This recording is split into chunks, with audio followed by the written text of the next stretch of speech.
Hi, my name is Sean. Welcome to my channel, and if you're returning, welcome back to my channel. As you know, if you've been watching my channel, you know that I love retro stuff. I love reminiscing and looking at pop culture of the past.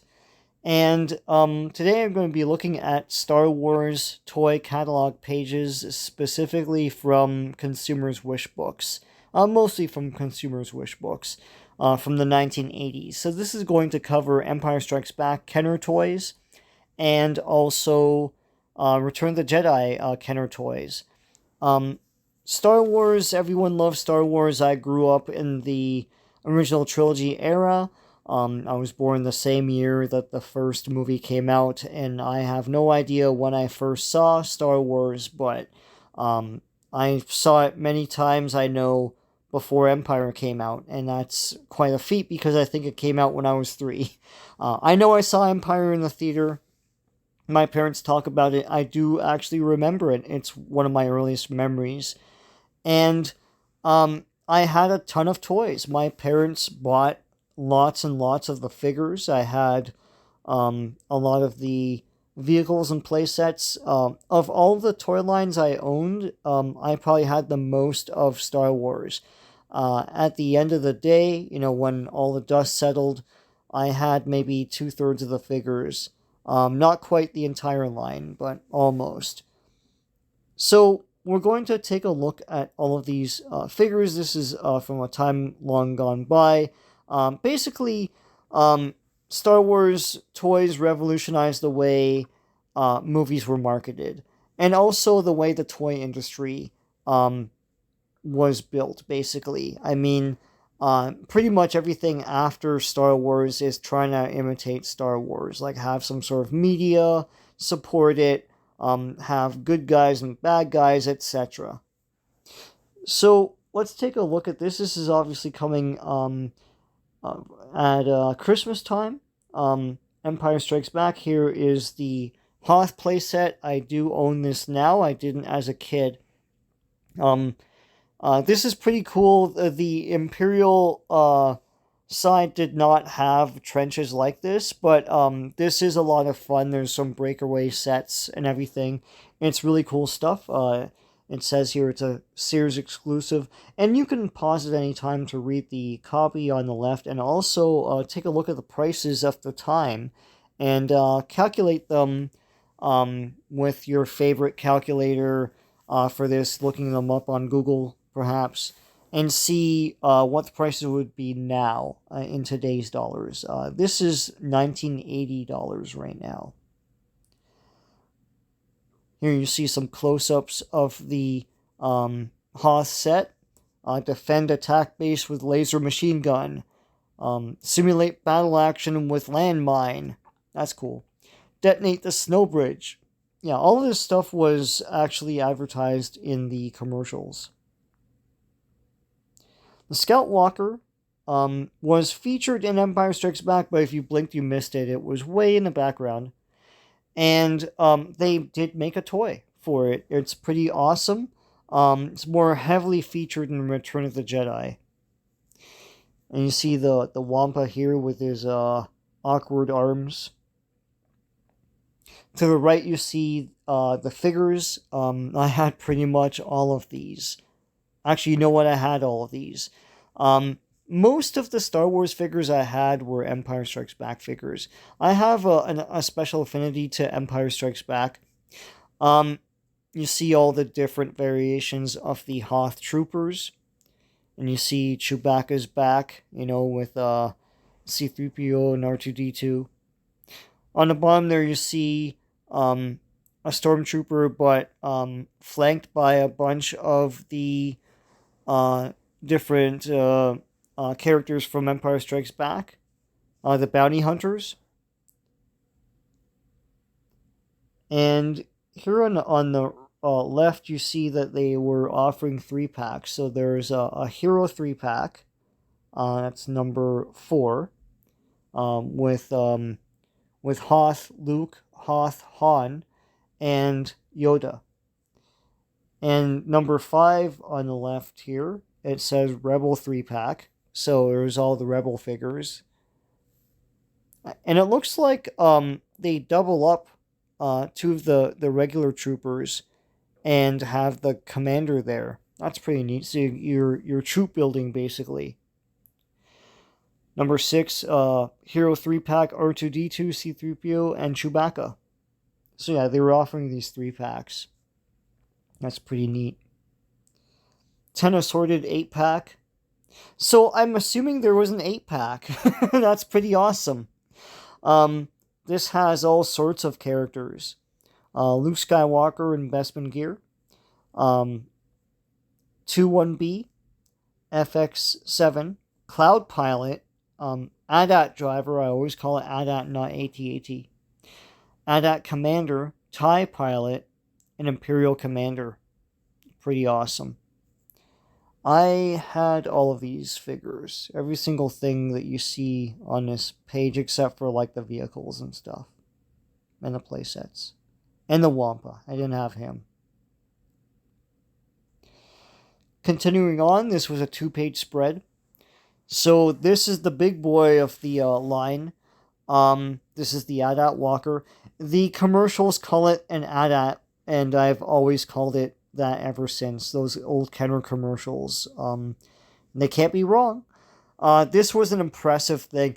I remember that on my block there was one guy, I don't know if his parents were fighting or splitting up or something, but like he had the bigger price point stuff from Star Wars, so he had the Millennium Falcon, and we all were in awe with this thing. It when you're a kid, the Millennium Falcon looks like a tabletop. It's huge. And he had the AT-AT, and this thing was the size of a kid, basically. It was pretty amazing. I mean, even if you get a little older, it's like half your size.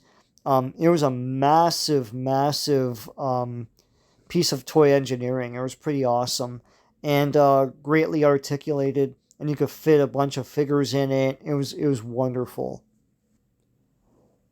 You see the Rebel transport on the left, and I'll talk about that in a second. And of course, the Imperial Cruiser on the right picture here, number 13. Imperial Cruiser, of course, was created by Kenner. For the original Star Wars line, it was never featured in the movies. They just wanted another vehicle for the Imperial side. This was later featured in the Rebels cartoon, so it's pretty awesome. They reissued it for Empire. They did that for a lot of these vehicles, which leads me to the Rebel transport. They never reissued this, and it really irks me. I had this. This was awesome. And for everyone who says, well, it's just a big hot dog, or, it doesn't do anything. This was kid powered by imagination. This is great. It had a great cockpit, as you see in the front there. You could pop out the panels, and you could pop them back in. You could make it look like a whole ship without, with all the panels in place. The cockpit could flip up, and there's like a storage area for a figure or for a bunch of accessories. On the back, there was a gunner, and you could take the gunner out and place anywhere. Also, you could fit different accessories under the gunner. That was pretty awesome. If you lift this thing up, like the top half of it, there's a whole tray with all sorts of different foot pegs and stuff. I always make believe that it was different corridors. If you lifted up that tray, there's a great, giant decal of inner workings of a ship. There's all sorts of, pipes and, engine things. And I always make believe that, someone's trying to sabotage the thing, and there's, figures placed on it, and you're fighting. There was also a little trap door underneath it. And it came with breathers, which were reminiscent of the breather that Han Solo uses inside the worm. Well, it's really inside the asteroid, but he's really inside a worm. In Empire Strikes Back, came with a bunch of those. This thing was awesome. and you can fit so many figures in it, and you can actually use it as a carrying case if you put it all together. And you see that black thing up top, you could snap that into place and lock it. It was a wonderful vehicle. It was so great. And they never reissued this for any other line. I don't know why. I don't know what happened. I do own this now. I mean, I owned it as a kid, but it was easily shatterable. Like I played the heck out of it, and it broke into like all sorts of different pieces. I rebought it, of course, boxed actually. And it didn't come with the breathers. I had to buy the breathers separate. So I own it complete now. I'll never part with it. This is a great vehicle. It's so underused in the line.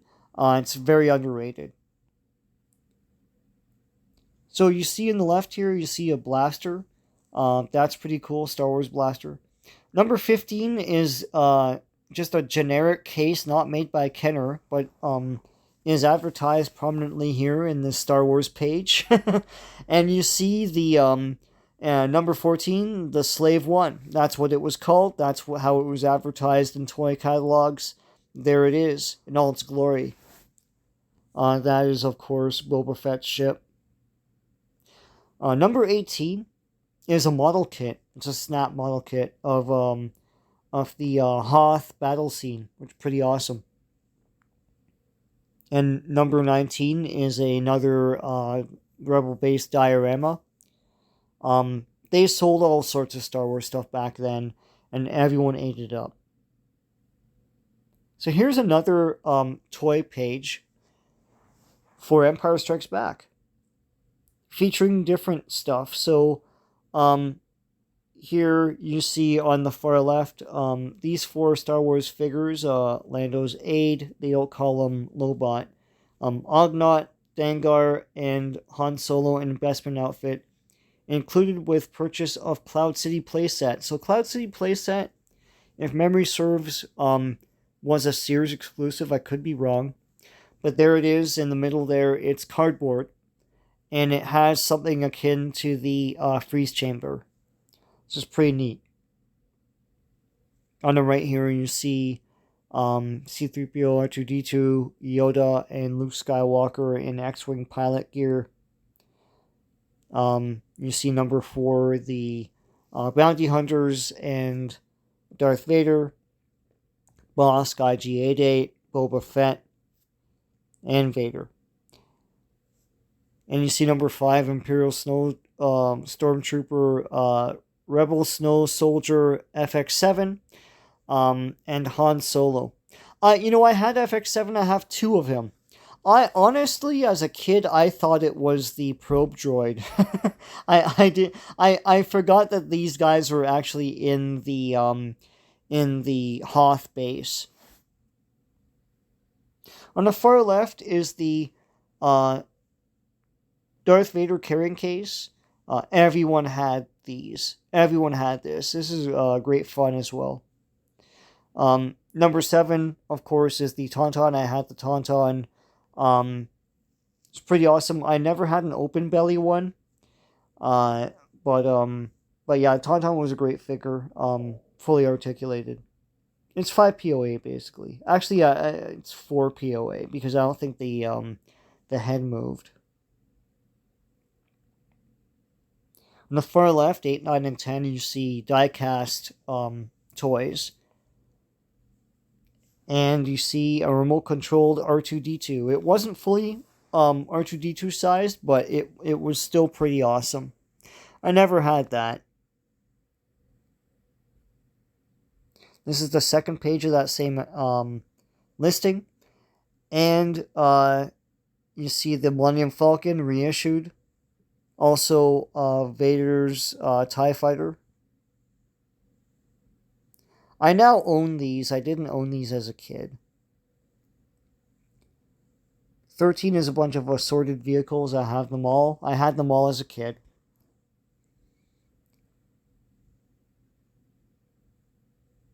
And you see here more figures.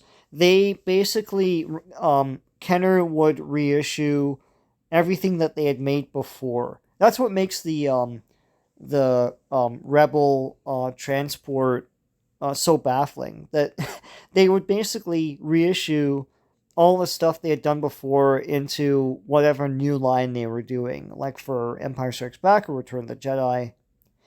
And so you had like Greedo and and Hammerhead and everything in the Empire line. This looks like it's a 15-piece set. Looks like Sears was into like selling just like multi-sets of things. This is a pretty cool set. It's got like Obi-Wan, C-3PO, R2-D2, Chewbacca, Stormtrooper, Death Star droid, um, Death Star, Death Squad Commander, Hammerhead, Luke Skywalker, Princess Leia Organa, X-Wing Pilot, Greedo, Snaggletooth, Walrus Man, R5-D4. Wow. That's a set and a half, man. To the far right here, number 18, you have plush versions of Chewbacca, looking all cross-eyed, and R2-D2. It's pretty cool. I didn't have any of those plushies. They sold all sorts of different Star Wars stuff, and everyone ate it up.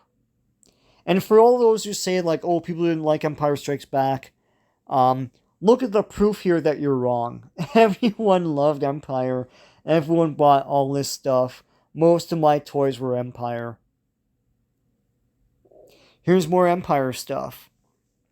You got the Tauntaun to the left, blaster. You got AT-AT Commander, Luke Skywalker in Hoth gear, and R2-D2 with sensor scope. That's cool. From Empire Strikes Back. You've got a cardboard playset of the Hoth base. You've got the Imperial Cruiser.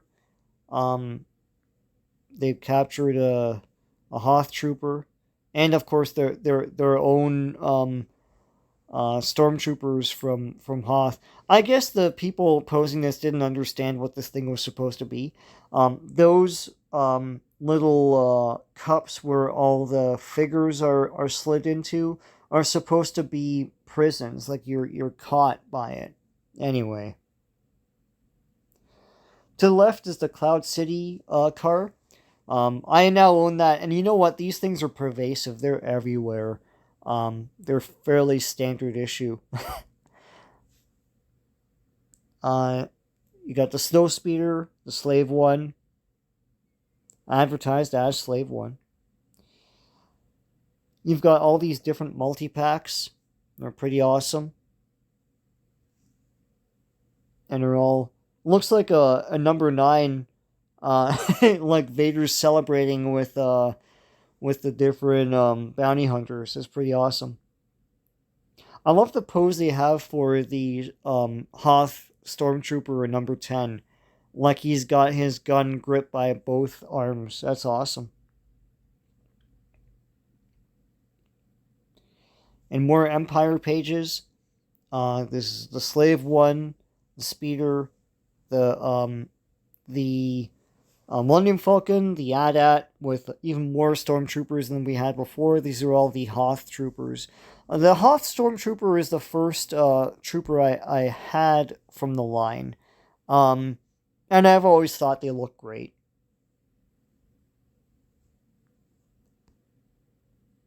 Number 17 is a 9-piece set. Look at this. It's pretty awesome. It's Rebel Commander, Princess Leia, and Hoth outfit, Ognot, Lobot, 2-1B, Han Solo in Bespin outfit, AT-AT driver, Imperial Commander, and Dengar. Shipping weight 9 ounces. Number 15 is that generic case again. Number 16 is the Darth Vader collector case again. 18 is a 14-piece set of figures.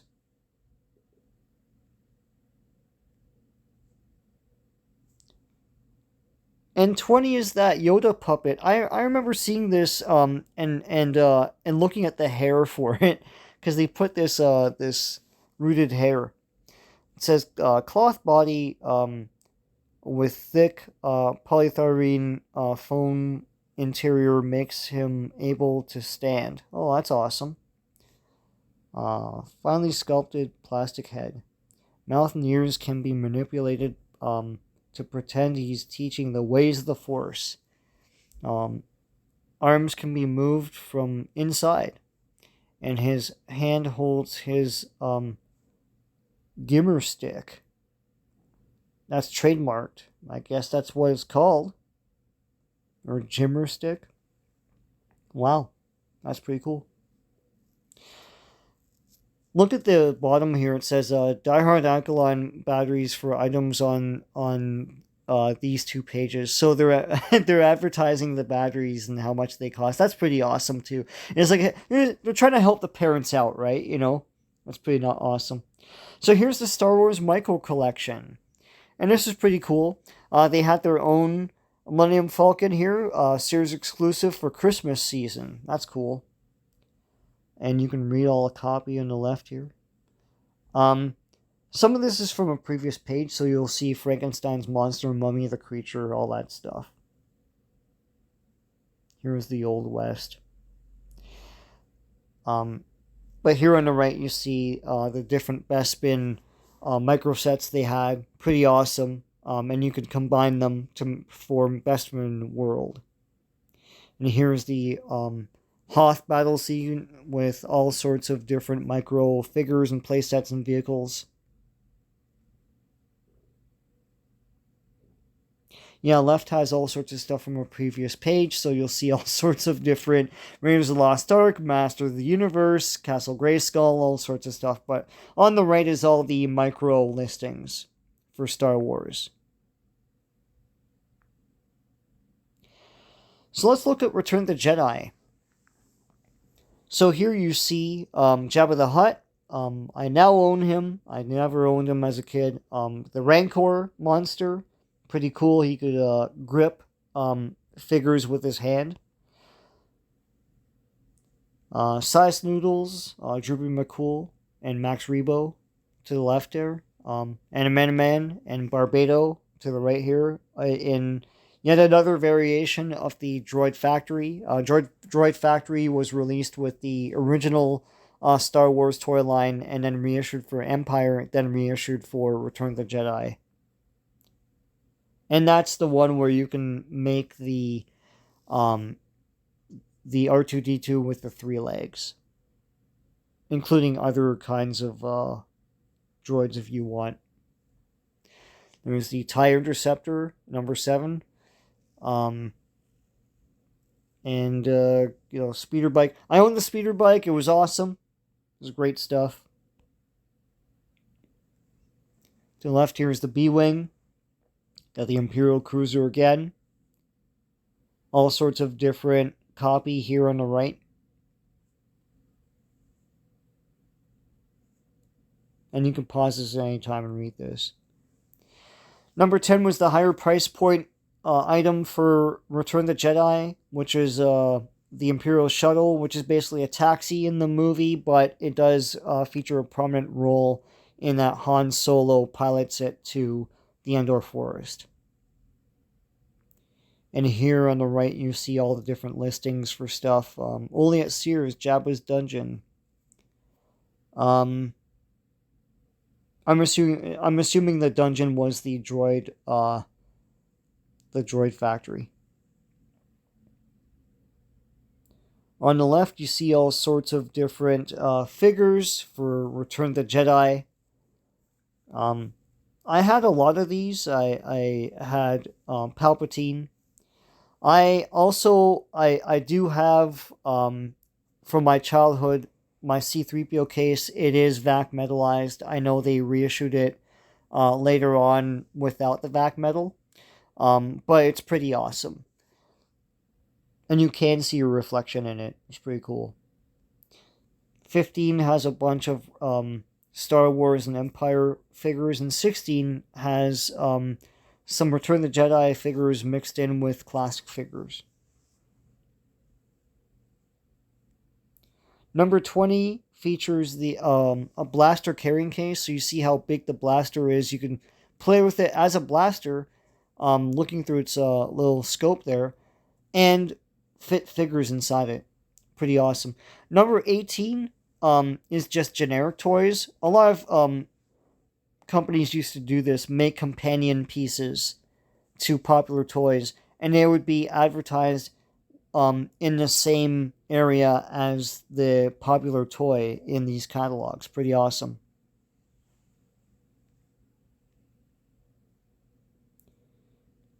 And here you see more listings. So this is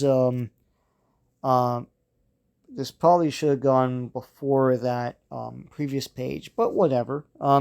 Here you have Jabba, the band, the Rancor, the dungeon, all the vehicles that you saw before. On the right, you see some listings for other toys at the time to get some context here. It's Wheeled Warriors, pretty cool stuff, and M.A.S.K. I'll cover these in future videos. And here you see all the listings and prices for all this stuff. I hope you enjoyed this walk down memory lane of Star Wars toys featured in consumers' wish books. Here in Canada, it would be... in Canada, it would be Consumers Distributing. In the States, it would be Sears. I hope you enjoyed this. I know I have. Until next time, take care.